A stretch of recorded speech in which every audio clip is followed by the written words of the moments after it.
खान साहब, आपके वक़्त का बहुत-बहुत शुक्रिया। ये बताइएगा कि आप दोनों लीग्स को बैक-वक़्त कवर कर रहे हैं। आपने आगाज़ देखा है विराट कोहली और रोहित शर्मा का भी और यहाँ पर भी। क्या आपको लगता है कि क्यों 2 साल लगभग इंटरनेशनल क्रिकेट से रिटायरमेंट के बावजूद भी आज वो जब पहला-पहला मैच खेले हैं, तो एक 180 प्लस का स्ट्राइक रेट है और दूसरा 200 के ज़्यादा का स्ट्राइक रेट है। और 205 ये क्या क्या वजह है? आपको क्या लगता है कि कॉम्प्रोमाइज़ नहीं है किसी जगह पर किया हुआ उन्होंने या क्या आपका ख़्याल क्या है? हाफ़िज़ साहब बहुत शुक्रिया। मुझे लगता है हाफ़िज़ साहब सर्वाइवल फॉर द फिटेस्ट की लड़ाई जब होती है ना, मतलब आप हुँ, बहुत बड़े क्रिकेटर होते हैं, सिर्फ़ इंडिया में नहीं दुनिया में बड़े क्रिकेटर माने जाते हैं।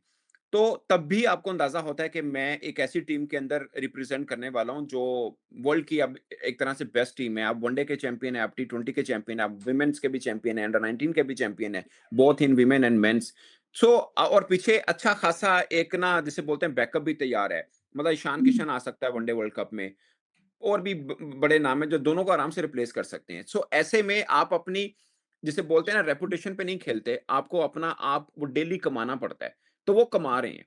और मैं आपको मज़े की बात बताऊँ, रोहित शर्मा, विराट कोहली दोनों का आप स्ट्राइक रेट उठा के देख लें आईपीएल के अंदर 130-32 का है, दोनों का। हुँ, रोहित शर्मा की तो एवरेज भी 29 की है, ठीक है? हुँ, कल कितने से खेले 205 के साथ। अगर आप विराट कोहली का देखें उनका भी 128 से 132 के दरमियान स्ट्राइक रेट है। लेकिन सिंस 2024 उनका 150 का स्ट्राइक रेट है।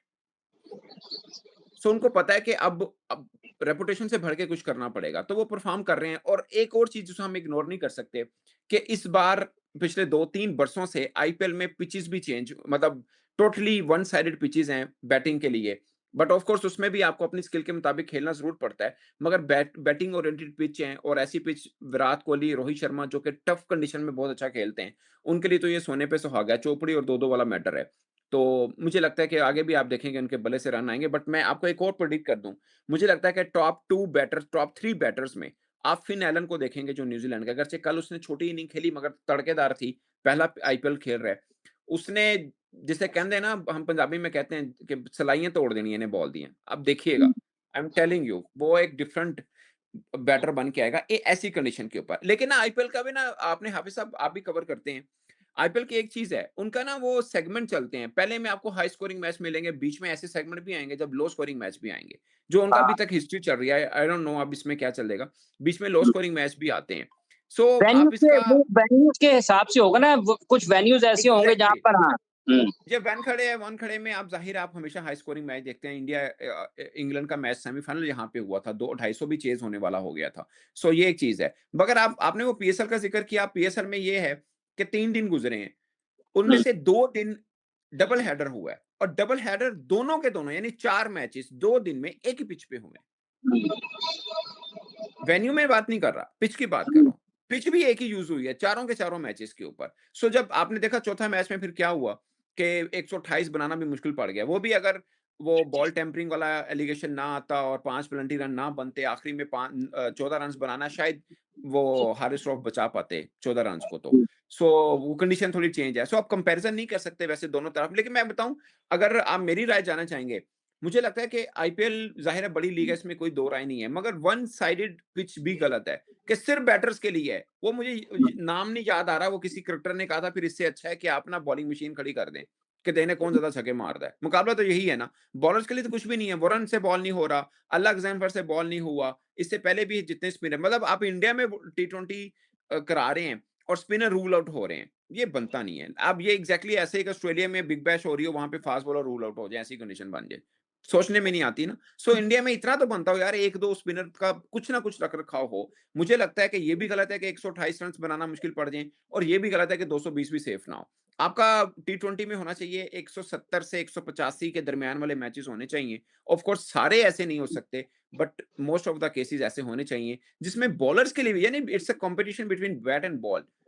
ये हुँ, खाली ये नहीं कि लंबे छक्के कौन मारता है, क्रिकेट ये नहीं है। ठीक है, सबको एंटरटेनमेंट चाहिए, क्या 170-80 के अंदर एंटरटेनमेंट नहीं मिलती? 100% मिलती है। और क्या एंटरटेनमेंट ये नहीं है कि बॉलर्स के लिए भी कुछ हो? मुझे एक दुबई इस लिहाज से बहुत अच्छा लगता है। 160-70 में मैच फँसता है। मतलब 180 रन बनाने के बाद भी लगा यार कुछ भी नहीं, 220 बनाने के बाद भी लगा 15 रन्स कम है। ये क्या मतलब बात हुई?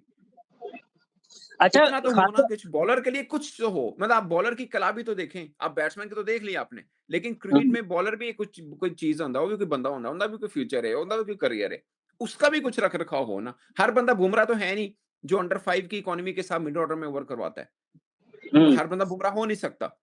हो नहीं सकता। जिस तरीके से खिलाड़ियों के बारे में कंट्रोवर्सी सामने आती हैं, ये बुनियादी तौर पर असल काम से और असल जो आपका हदफ होता है या जो आपके असल होना चाहिए जिन पे के ऊपर बात, उनसे हटा देती हैं, क्योंकि खिलाड़ियों के हवाले से कोई भी खबर इसके आई बॉल्स हैं, ये हेडलाइंस में रहती है और बड़े लोग उसके पीछे छुप जाते हैं। ये खिलाड़ियों की जब खबरें आती हैं तो उसका एक फायदा किसी को हो ना हो, क्रिकेट को हो ना हो, लेकिन कुछ लोगों को उसका जरूर फायदा हाफिज होता साहब बात देखें, अगर बात होती है ना रूल असूल की, रूल असूल नामी कोई चीज नहीं होती, आपने एक चीज होता है उसको लेके चलना होता है। इरफान पठान ने बात की थी पांड्या के ऊपर, उसको है। कमेंट्री से उठा दिया था। हालांकि इरफान पठान वो था जिसके बारे में हार्दिक पांड्या ने कहा था कि ये मेरा आइडियल है, इसको देख के मैंने क्रिकेट शुरू की है। हुँ, उसने सिर्फ तनकीद की थी, उसको कमेंट्री से उठा दिया था। और इरफान पठान है कोई माजा गामा नहीं सीगा, वो अपने दौर का वो भी बड़ा बॉलर था।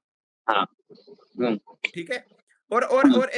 एक और बात जहन से निकल गई यार, आती निकल गई, बादाम खाने पे आने, आपकी अच्छा बातों चलो, में निकल गई। खान हाँ। साहब ये जो पीएसएल के चंद मैचेज़ हुए हैं और आगाज़ हुआ है आईपीएल का भी, ये पीएसएल के मैचेज़ में पाकिस्तान के क्रिकेटर्स की परफ़ॉर्मेंस और उधर से वो रजत पाटीदार की परफ़ॉर्मेंस है, पैटिकल की परफ़ॉर्मेंस है, अंकित की परफ़ॉर्मेंस है, एक तो और भी लोगों ने परफ़ॉर्मेंसेज़ दी हैं। तो आपको लगता है कि कुछ कॉम्पिटिशन में हाईएस्ट लेवल पर रहने के लिए ये वाला सीज़न हमें कुछ ना कुछ पिक्चर क्लियर करेगा कि पाकिस्तान क्रिकेट कहाँ जा रही है? हाफिज साहब इस बार ना अनफॉर्चुनेटली फैंस नहीं है पाकिस्तान सुपर लीग के अंदर, और मुझे जो लग रहा है कि शायद कमिंग डेज के अंदर ये चीज बेहतर की तरफ आ जाए कि फैंस आने की परमिशन मिल जाए, अल्लाह करे ऐसा हो जाए, ये बात आ जाए। दूसरा ना, मुझे लगता है कि थोड़ा सा पता नहीं क्या मुझे फीका फीका फील हो रहा है, और थोड़ा सा आईपीएल भी हम देखते हैं, उसकी भी वो वाली ग्लैमरस चीज नजर नहीं आ रही जो हम हमेशा फील करते हैं। वहां पे वहां के लोग भी ये बात कर रहे हैं, क्योंकि हेजलवुड उनका भी अनफिट है, मतलब मैच नहीं पहला खेल पाया, पैट कमिंस नहीं खेल पाया, एक दो और बड़े बड़े नाम कोई पहुंचा नहीं है, कोई खेल नहीं पाया, तो शायद उनको भी 2-4 दिन लगे, और शायद हमें भी अगर फैंस आने की परमिशन होती है, बाकी चीजें होती हैं, तो थोड़ा कलरफुल नजर आए। बाकी मुझे नहीं लगता कि अब वो ट्रस्ट गेन कर पाएगा पीएसएल जो हमें माजी में मिलता था कि फलां फलां क्रिकेटर जो हैं वो प्रोस्पेक्ट हो सकते हैं, चलो मिल गया पीएसएल से। अब इस पीएसएल से मेरी 2-3 क्रिकेटर्स के ऊपर नज़र थी। एक तो अब्दुल्ला फजल लड़का है, टी20 का ओपनर बैट्समैन है। दूसरा फाइक बट है। एक यासिर खान जो पिंडी में खेले, पहले मुल्तान से खेलते हैं। ये 3-4 लड़के हैं जिस पे मेरी थी। वो जो फास्ट बॉलर खेला कल शहजाद गुल, वैसे अच्छी बॉल की उसने लड़के ने। हाँ, बट अब प्रॉब्लम क्या है हाफिज़ साहब, अनफॉर्च्यूनेटली रावलपिंडी से खेलता है Abdullah Fazal. He is very good batsman, लेकिन छठे हुँ, नंबर पे। अब पाकिस्तान में क्या है ना, इन चीजों को थोड़ा सा लुक आफ्टर करना है। वो छठे नंबर पे खेलता है। हसीबुल्ला ओपनर था, उसको नीचे फेंका। ख्वाजा नाफी ओपनर था, उसको नीचे फेंका। हसन नवाज ओपनर था, उसको नीचे फेंका। मोहम्मद हारिस अब खैर ओपन कर रहे हैं, उसको भी नीचे फेंका हुआ था। सो आप एक तरफ तो रोते हैं कि हमें स्ट्राइक रेट वाले बैटर नहीं मिलते, दूसरी तरफ आप जो अच्छे स्ट्राइक रेट वाले उनको ओपनर को मिड ऑर्डर में डाल देते हो। अब टी20 में आपको भी पता, मुझे भी पता है, ओपन सबसे आसान पोजीशन है, स्पेशली जब आप एशिया में खेल रहे हो तो सब चाहते हैं हुँ। हमें ओपनर पे डालो,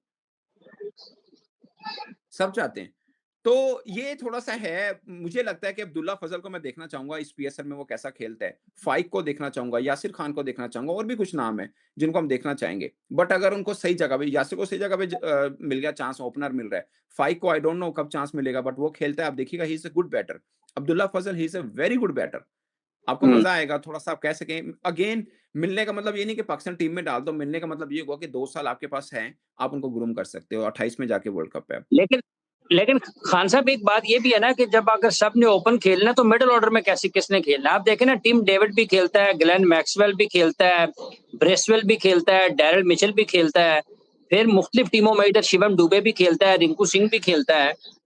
इधर वेस्ट इंडीज के आप मिडल ऑर्डर में बैटर्स देखिए, वहां पर भी आपको हाई स्ट्राइक रेट के साथ खेलने वाले नजर आते हैं। श्रीलंका पे भी नजर आते हैं।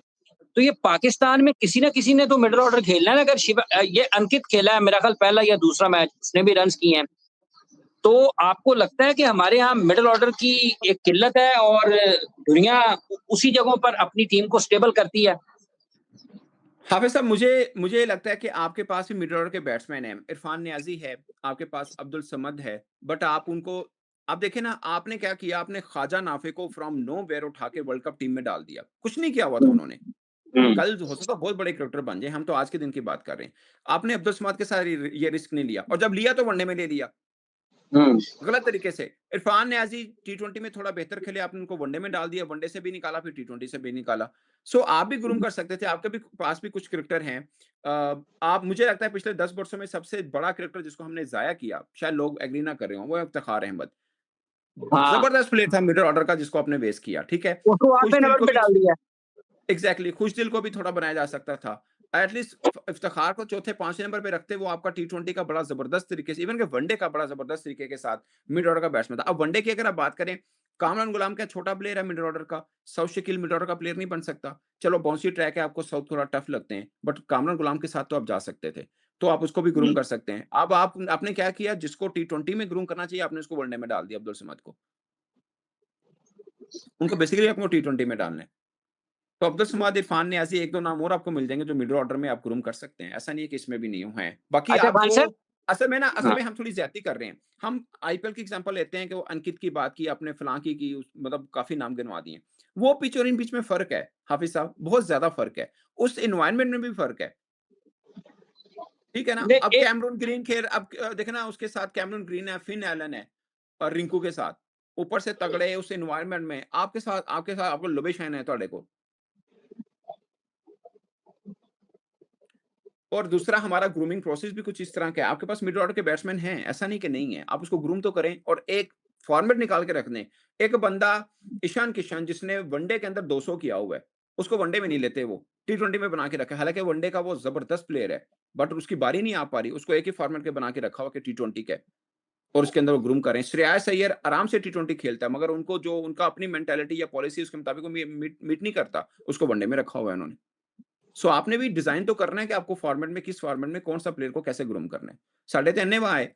अब समैर मिन्हास जबरदस्त पाकिस्तान का फ्यूचर है। क्या वो टी20 का प्लेयर है? ये सात बेग टी20 का प्लेयर है।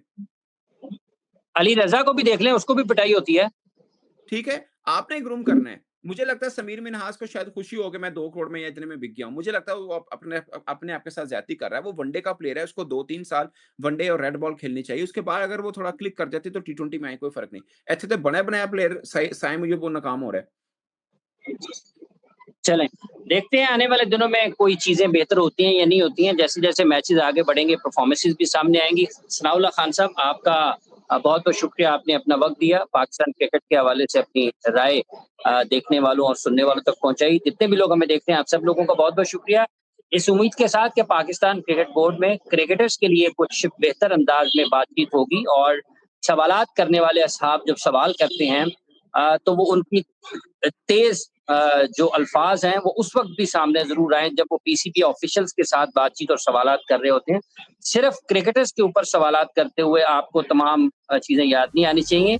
ये हर तरह होनी चाहिए, किसी की गैर जरूरी तौर पर हिमायत और बेजा तनकीद नहीं होनी चाहिए, लेकिन क्रिकेट को बचाने के लिए आपको बिल्कुल एक गैर जानिबदार हैसियत में सामने रहना चाहिए। खान साहब, आपने अपना वक्त दिया, आपका बहुत शुक्रिया। जितने भी लोग हमें देख रहे हैं, आप सब लोगों का बहुत बहुत शुक्रिया। आपसे दोबारा मुलाकात होगी, अपना ख्याल रखें, इजाजत दीजिए, अल्लाह हाफिज।